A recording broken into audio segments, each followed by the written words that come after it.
Hello बच्चों, तो कैसे हो सभी। आई होप आप सब अच्छे होंगे और पढ़ाई भी आपकी अच्छे से चल रही होगी।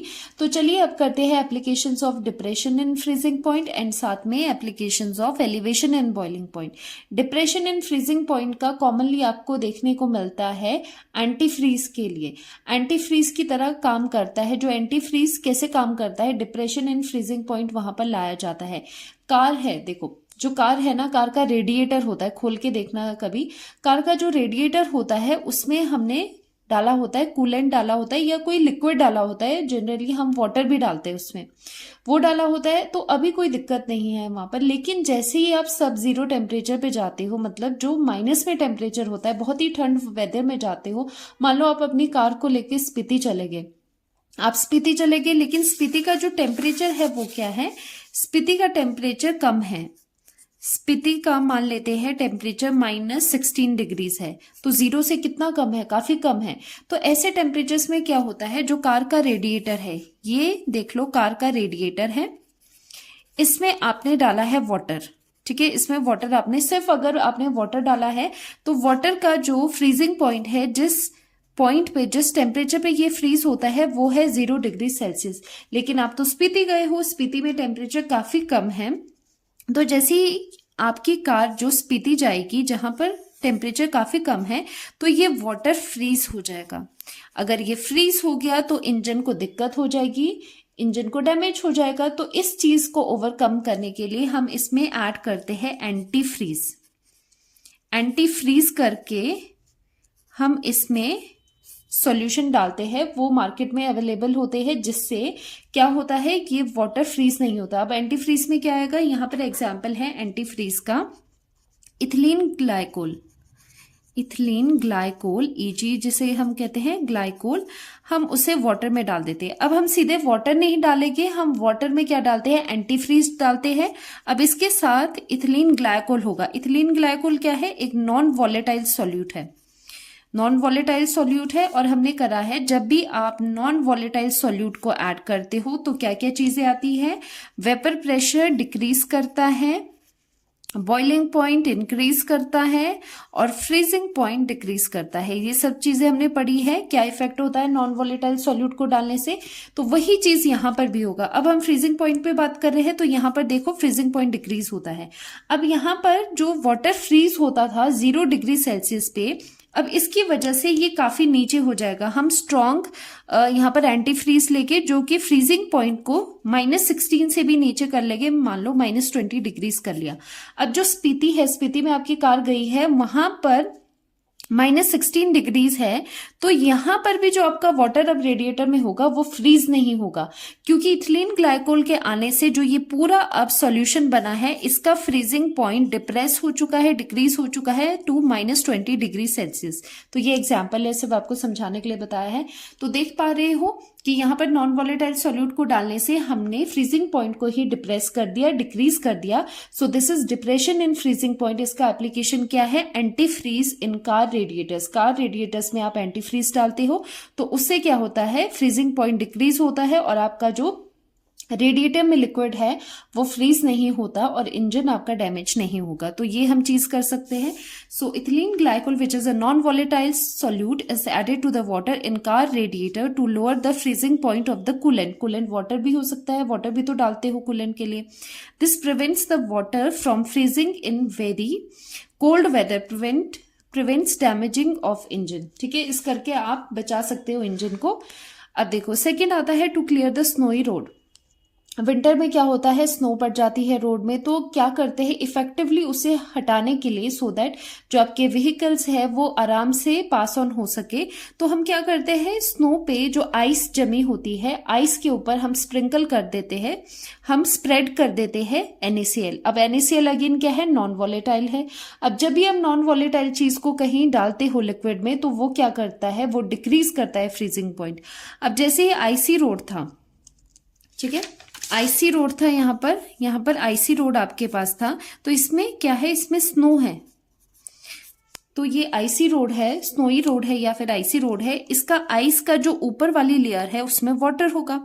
जैसे ही आप इसमें सॉल्ट ऐड करोगे, ऊपर से स्प्रेड करोगे, पूरी सड़क पे आपने स्प्रेड कर दिया सॉल्ट, ये क्या है, सॉल्ट, NaCl स्प्रेड कर दिया। अब ये क्या है, नॉन वॉलेटाइल सॉल्यूट है। इसकी वजह से जो वाटर है, वाटर का फ्रीजिंग पॉइंट ये अपनी वजह से डिक्रीज कर देगा।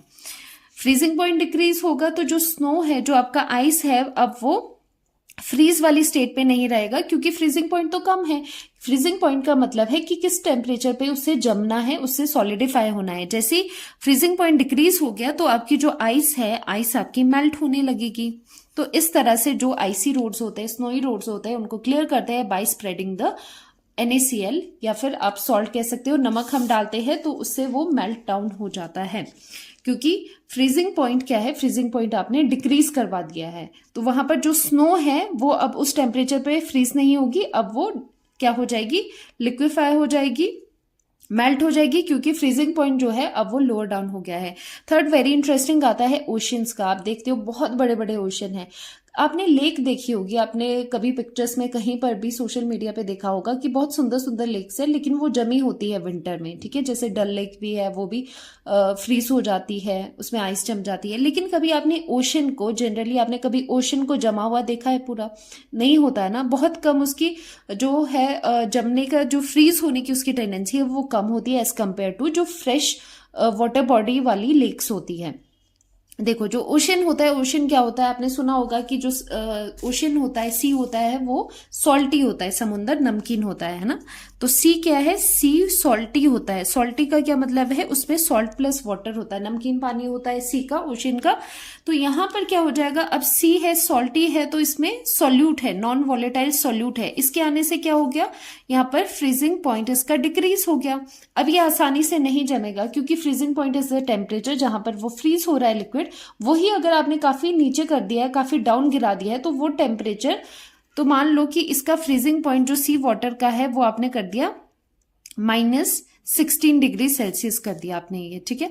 तो लेकिन आपका जो एटमोस्फेयर का, जो आपका एनवायरमेंट का एटमोस्फेयर का टेम्परेचर है जो, वो है -2 डिग्रीज वगैरह। तो टेम्परेचर अगर इतना नीचे भी जा रहा है, सब जीरो में -2 जा रहा है, -3 जा रहा है, तब भी आपका सी नहीं जमेगा। हाँ, अगर बहुत ही ज्यादा ठंड हो जाती है कि टेम्परेचर इतना हिट करता है, which is the freezing point for this salty water of the sea, तो वहां पर फ्रीजिंग हो जाएगी, वो आपका जो ओशन है वो जम जाएगा। लेकिन ऐसा लेस लाइकली होता है। और जो आपकी वाटर बॉडीज होती है, फ्रेश वाटर की लेक्स होती है, आपने देखा होगा कि बड़ी सुंदर सुंदर लेक्स होती है, फ्रेश वाटर वाली लेक्स होती है, वो सर्दियों में जम जाती है। वो क्यों जम जाती है, क्योंकि उसमें ये जो सॉल्ट है या फिर जो भी ये नॉन वॉलेटाइल सॉल्यूट है वो कम है, वो फ्रेश वाटर है, तो उसका बॉइलिंग पॉइंट तो फ्रीजिंग पॉइंट तो उतना ही होगा वाटर का, 0 डिग्रीज। तो जैसे ही सब जीरो में टेम्परेचर जाता है, एटमोस्फियर का टेम्परेचर मान लेते हैं, बाहर का टेम्परेचर -5 डिग्रीज हो रहा है, और जो फ्रीजिंग पॉइंट ऑफ वाटर है वो है 0 डिग्रीज। अब टेम्परेचर इतना कम चले गया है तो 0 डिग्रीज का अपना फ्रीजिंग पॉइंट है, तो वो जो लेक है वो जम जाएगी, ठीक है, क्योंकि आपका जो सराउंडिंग है वो काफी ठंडा हो गया, -5 चले गया, और वाटर को जमना है 0 में, तो वो जम जाती है एज कम्पेयर टू जो ओशियंस होते हैं। Due to dissolved salt present in the seawater has lower freezing point than the pure water. तो ये one of the application आ गई depression and freezing point की. Hence oceans don't freeze easily as compared to the fresh water lakes. ये भी आपको समझ आ गया. Next is traditional ice cream making.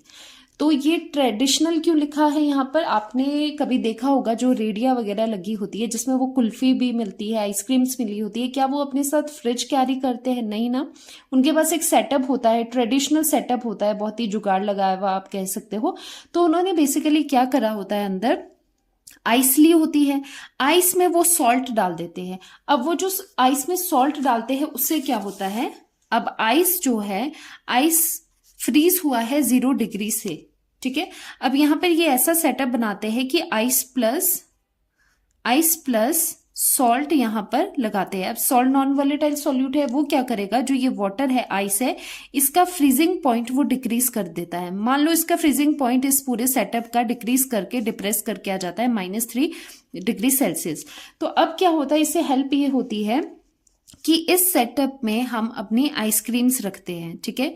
जो आइसक्रीम्स होगी उस सेटअप के पास रखेगी, तो ये सेटअप इसको बहुत ही माइनस में या फिर कह सकते हो बहुत ही लो टेम्परेचर प्रोवाइड करता है और ये आइसक्रीम आराम से फ्रीज रहती है। अब यहाँ पर फ्रीजिंग पॉइंट कम होने का मतलब है कि ये इसको बहुत ठंडक देगा।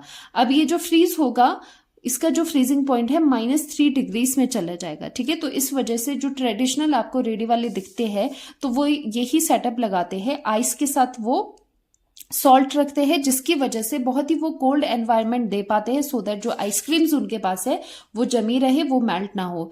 क्योंकि इतना देखो कन्वीनियंट नहीं है ना कि हर जगह आप फ्रिज लेके जाओ, ठीक है। कई लोग ले सकते हैं, कई फ्रीजर वाले होते हैं, उनके पास होते हैं अच्छी क्वालिटी के फ्रीजर्स होते हैं, कई नहीं कर पाते जो स्मॉल वेंडर्स होते हैं जिनके पास रेडिया होती है, तो वो ये ट्रेडिशनल मेथड यूज करते हैं। और इसके बिहाइंड की जो साइंस है, जो केमिस्ट्री है, वो आपको समझ आ गई। Depression in freezing point, mixture of the ice and salt is use to provide the cold environment. ये क्यों करते हैं? सो दैट कोल्ड एनवायरमेंट मिले बिलो 0 डिग्री, 0 डिग्री से भी कम आपको एनवायरमेंट मिले for the freezing of the ice cream. Salt lowers down the freezing point of the ice below 0 degree Celsius. वैसे आइस कितने पे है वो फ्रीज? 0 पे, लेकिन सॉल्ट डालने से वो उससे भी ज्यादा ठंडा टेम्परेचर आपको दे देता है। तो ये थी applications of depression in freezing point. अब आते हैं एलिवेशन इन बॉइलिंग पॉइंट। अब देखो ये ना सिमिलर सी एप्लीकेशन है, आप समझना एक बात। यहां पर आपको एक चीज तो समझ आती है, मैं बार बार लिख लिख के बता रही हूं कि on adding the non volatile solute क्या चीजें हो रही है, I repeat, on adding non volatile solute आपका vapour pressure of the liquid decrease होता है, बॉइलिंग पॉइंट एलिवेट होता है, फ्रीजिंग पॉइंट आपका डिप्रेस होता है, मतलब लोअर डाउन होता है। ये चीज होती है जैसे कि आपने नॉन वॉलेटाइल सॉल्यूट को डाला। ओके अब यहां पर जो हमने फर्स्ट पॉइंट किया था कार रेडिएटर वाला, कि कार रेडिएटर में हमने क्या किया, नॉन वॉलेटाइल सॉल्यूट किया, तो फ्रीजिंग पॉइंट वहां पर डिक्रीज किया। अब सेम चीज आप करोगे, क्योंकि वो तो प्रॉपर्टी है, फ्रीजिंग पॉइंट को डिक्रीज होना है, बॉइलिंग पॉइंट को इंक्रीज होना है। अब जो ये इंक्रीज हो रहा है उसका व्हीकल्स में ही हम उसका एप्लीकेशन देखते हैं। जो आपकी कार है, कार का फिर से हम रेडिएटर लेते हैं। अभी ऊपर हमने एंटी फ्रीज का पढ़ा था, अब इसी रेडिएटर में हम वाटर के साथ सॉल्ट डाल देते हैं, NaCl नॉन वॉलेटाइल सॉल्यूट, जिसकी वजह से क्या होगा, बॉइलिंग पॉइंट की अगर बात हो रही है तो बॉइलिंग पॉइंट इंक्रीज होता है, ठीक है। अब वाटर अगर बॉइल होना था 100 डिग्रीज पे, 100 डिग्री पे अगर ये बॉइल होना था, अब नॉन वॉलेटाइल सॉल्यूट के आने से ये 100 पॉइंट समथिंग 35 फॉर एग्जाम्पल, ये थोड़ा सा ज्यादा पे अब बॉइल होगा। अब क्या होता है, ये क्यों डालते हैं यहाँ पर कार रेडिएटर्स में, या फिर आप कह सकते हो व्हीकल्स में, इसका रोल क्या है कि जैसे बहुत ही समर हो जाती है, बहुत ही गर्मी हो जाती है, अगर बहुत ही गर्मी होगी टेम्परेचर बढ़ेगा, तो अगर टेम्परेचर एकदम बढ़ गया, मान लो 100 को हिट कर गया, अंदर का जो टेम्परेचर है वो ज्यादा हिट कर गया, तो बहुत गर्म हो जाएगा और इसका क्या हो जाएगा, ये बॉयल हो जाएगा, बहुत ही गर्म हो जाएगा। अब अगर बॉइलिंग पॉइंट ही ज्यादा है, बॉइलिंग पॉइंट ज्यादा कर दिया, तो ये जो लिक्विड है वो इजीली बॉयल नहीं करेगा, क्योंकि उसके बॉयल करने का टेम्परेचर हमने बढ़ा दिया है। तो क्या होता है, समर में ये आप कह सकते हो कूलेंट की तरह भी काम कर सकता है, और विंटर्स में एंटी फ्रीज की तरह भी हम काम ले सकते हैं इससे, क्योंकि दोनों एप्लीकेशन है। फ्रीजिंग पॉइंट को ये कम करता है, इसीलिए कोई ऐसी जगह जा रहे हो जहां पर बहुत ठंड है, माइनस में टेम्परेचर है, तब भी आपके रेडिएटर को नुकसान नहीं होगा, कोई फर्क नहीं पड़ेगा। और अगर आप ऐसी जगह जा रहे हो जहां पर बहुत ज्यादा गर्मी है, बहुत टेम्परेचर है, आपकी कार बाहर रहती है, बाहर डायरेक्ट सनलाइट में है, तो वहां पर भी फर्क नहीं पड़ेगा किसको, जो रेडिएटर में आपने ये सॉल्यूशन डाला है, क्योंकि वो इजीली बॉईल नहीं होगा, बॉइलिंग पॉइंट इंक्रीज हो चुका है। ये चीज है। इथिलीन ग्लाइकोल जो हम बहुत ही कॉमनली यूज होता है, ये बहुत अच्छा नॉन वॉलेटाइल सॉल्यूट है, जो यहाँ पर व्हीकल्स वगैरह में हम यूज करते हैं। Ethylene glycol increases the boiling point, क्योंकि एलिवेशन ऑफ बॉइलिंग पॉइंट से, and prevents the coolant from boiling over in the hot weather, ठीक है। तो ये तो कॉमन ही व्हीकल्स में दोनों की एप्लीकेशंस होगी, एंटी फ्रीज एंड कूलेंट को वो प्रिवेंट करने के लिए ओवर हीटिंग में, ओवर बॉइलिंग में।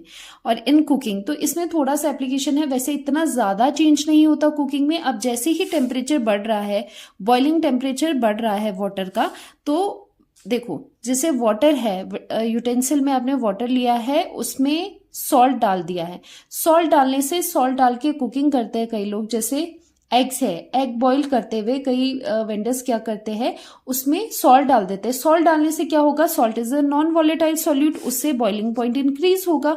तो वो टेम्परेचर जिसपे बॉईल होना है वाटर वो इंक्रीज हो रहा है, तो कुकिंग टाइम को ज्यादा, कुकिंग करने के लिए ज्यादा टाइम मिल जाएगा, मतलब जो टेम्परेचर है वो ज्यादा इंक्रीज हो जाएगा और कुकिंग आपकी जल्दी हो जाएगी। ठीक है, इसीलिए by adding salt to the water boiling point of the water increases, जो कि कुकिंग में भी हेल्प करता है, क्योंकि उससे जो टेम्परेचर है वो राइज करेगा। ठीक है, गर्म हो जाएगी चीजें। अब लास्ट आता है इंडस्ट्रियल प्रोसेसेस में, जैसे डिस्टिलेशन प्रोसेस है। डिस्टिलेशन में आप क्या कर सकते हो, बहुत इजी है। डिफरेंट लिक्विड्स है जिनको आपने सेपरेट आउट करना है, तो आप वहां पर नॉन वॉलेटाइल सॉल्यूट डाल के किसी एक का लिक्विड का बॉइलिंग पॉइंट इंक्रीज करवा सकते हो। ठीक है, तो वो लास्ट में सेपरेट आउट होगा, जिसका बॉइलिंग पॉइंट कम है वो पहले इवेपोरेट होके सेपरेट आउट, डिस्टिल्ड ऑफ हो जाएगा। तो इस तरह से एलिवेशन ऑफ बॉइलिंग पॉइंट से भी आप इंडस्ट्री में, इंडस्ट्रियल यूज बहुत होता है, इसका भी एप्लीकेशन आ जाती है एलिवेशन इन बॉइलिंग पॉइंट की। सो दीज वर एप्लीकेशंस, दोनों की हमने यहाँ पर कवर कर दी है। तो यहाँ तक 3 प्रॉपर्टीज अच्छे से हमने कवर कर दिए हैं, सबके क्वेश्चन भी करे हैं एक एक। अब लास्ट में ऑस्मोसिस करेंगे, ऑस्मोटिक प्रेशर करेंगे, रिवर्स ऑस्मोसिस करेंगे। तो मिलते हैं नेक्स्ट लेक्चर में, अच्छे से पढ़ाई कीजिए, बाय बाय।